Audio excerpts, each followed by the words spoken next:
ए सिपाही जी, ए दरोगा जी, माई बाप हमरा के मत मारी। ए दरोगा जी हमरा के छोड़ दी। अच्छा छोड़ दी? साला सब ढोंगी बाबा है। एगो तो आसारामो था, एगो राम रहीम आया, एगो ई साला पैदा हुआ है नया पर। सब समाज में गंदगी फैला के रखा है लोग। साला तुम लोग हमारे देश को बर्बाद करना चाहता है क्या रे सिपाही जी? ऐ सिपाही जी। यस सर।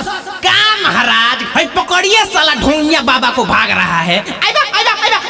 ए सर, ए माई बाप जाए ना दी, भले मारे मत तू हंडिल मार ली, लेकिन हमरा के छोड़ ना दी। जेल में बड़ी मौज काटेला सा।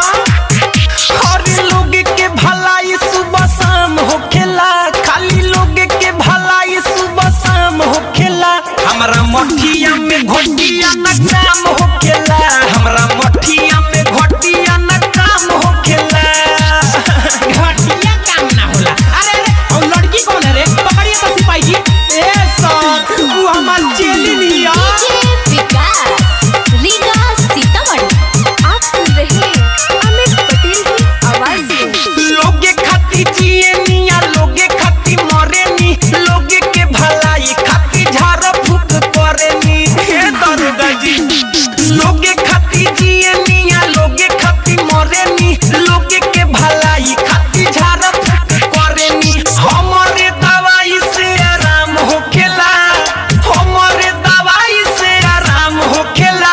हमरा मठिया में घोटिया न काम होखेला, हमरा मठिया में घोटिया न काम होखेला।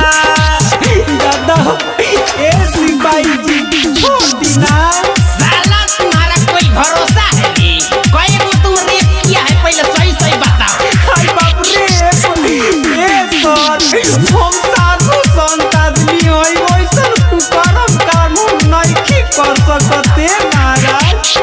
ऐसे न करी सुनी हमारो धोलाई जी, लइका समझिए के छोड़ दी सिपाही जी। अरे दादा अरे ऐसे न करी सुनी हमारो धोलाई जी, लइका समझिए के छोड़ दादा मर दे। अच्छा काम कोइला से नाम होखेला, अच्छा काम कोइला से नाम होखेला।